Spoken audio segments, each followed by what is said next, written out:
Hey guys, welcome back to my channel. Before we dive into the video, make sure to subscribe and ring the bell icon. Let's dive in. I'll never forget the way she laughed that night. We were sitting on opposite sides of the bed in our home in Boise, Idaho. Me scrolling through emails, her watching TikTok. Hook. His wife laughed and said, "You're not sleeping with me." He said, "I want a divorce." What he found next made her cry. When I finally broke the silence, "It's been a month, Lauren," I said quietly. "We're married. We should at least be trying to reconnect." She looked up, smirked, and then laughed. A short, cruel laugh that cut deeper than any argument ever could. "You're not sleeping with me," she said mockingly, like it was a joke. "Not until I feel like it. Deal with it." My stomach twisted. This wasn't the first time she had brushed me off. But tonight felt different. There was no explanation, no hint of sorry, just dismissal. Like my needs didn't matter. I didn't fight back that night. I lay awake, staring at the ceiling while she snored softly beside me. A gap of silence between us. The next morning, I tried again to talk to her, to understand what was going on. "Lauren, this isn't just about sex," I said. "It's about us, about closeness, about being a team." But she just rolled her eyes. "You're so dramatic. Not everything is about you." That day, something inside me shifted. For weeks, I had blamed myself. Maybe I wasn't being patient enough. Maybe I wasn't attractive enough. Maybe I wasn't doing enough to make her feel wanted. But now I realized it wasn't about me at all. It was about respect, or rather the lack of it. I started noticing other things too. The way she spent hours texting and giggling at her phone, but barely said 2 words to me. The way she suddenly stayed late at work, coming home smelling like a different perfume than the one she usually wore. I told myself I was imagining it, but deep down I knew I wasn't. The final straw came one Friday night when I overheard her on the phone in the kitchen. "He's so needy," she said, laughing again. "I swear it's like living with a teenager." "No, don't worry.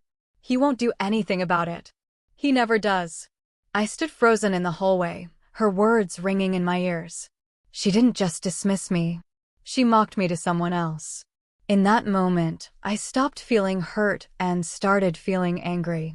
That night, while she was still on the phone, I quietly opened my laptop and started looking up divorce lawyers. Over the weekend, I played it cool. I smiled, made coffee, acted like nothing had changed. But inside, I was done. My gut told me there was more going on, and I wasn't going to ignore it any longer.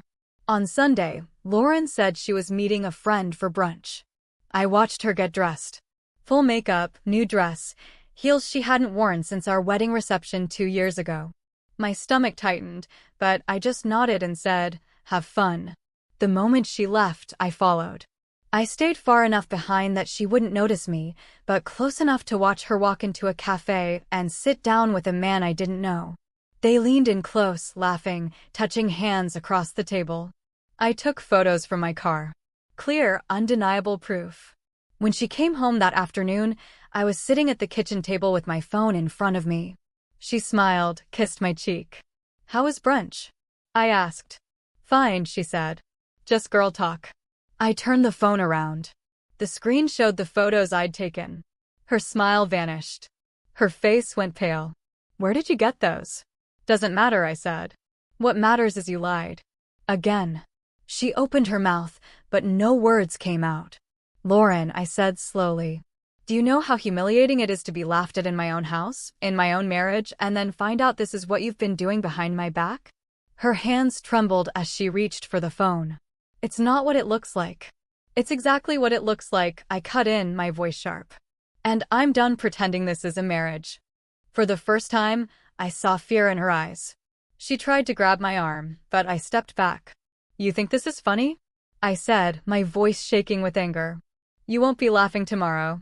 That night, I packed a suitcase, sent the evidence to my lawyer, and slept on the couch, not because I had to, but because I wanted as much distance from her as possible. Hook. He placed divorce papers on the table. She cried, "Please don't leave." He said one line and walked out with peace. The next morning, I didn't bother with breakfast or small talk. When Lauren came into the kitchen, her eyes were red, like she hadn't slept. "Can we talk?" she asked softly. I didn't look up from my coffee. We talked last night, I said flatly. Now it's time to act. She sat down across from me, her hands twisting nervously. It was a mistake, she whispered. It didn't mean anything. I finally looked at her. Lauren, you laughed at me. You mocked me. And then you betrayed me. It meant enough for you to risk our entire marriage. Her voice broke. I can change. I swear. Just don't leave me. I shook my head. You made this decision when you chose him over us. I'm not going to be the man who begs for scraps of affection. Her tears came harder now. She grabbed my hand, desperate. You can't just throw away everything we've built. I pulled my hand back slowly. You already did. You threw it away the first time you decided to cheat.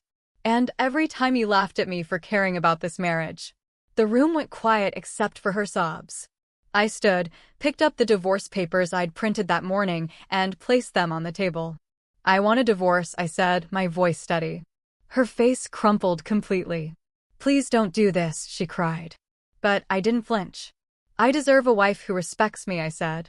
You deserve the man you've been sneaking around with. Go be with him. I left the house that afternoon, my suitcase in the trunk and my future wide open. As I drove away, I felt something I hadn't felt in months. Peace. A week later, she texted me. I made a mistake. Please come home. I didn't reply. I'd already signed the papers and scheduled the court date. When we stood before the judge, she wept silently, but I didn't shed a single tear. For the first time, I felt like I had taken my life back. As I walked out of the courthouse, I realized something. Sometimes, the most powerful thing you can do isn't to scream or fight or beg. It's to walk away with your dignity intact.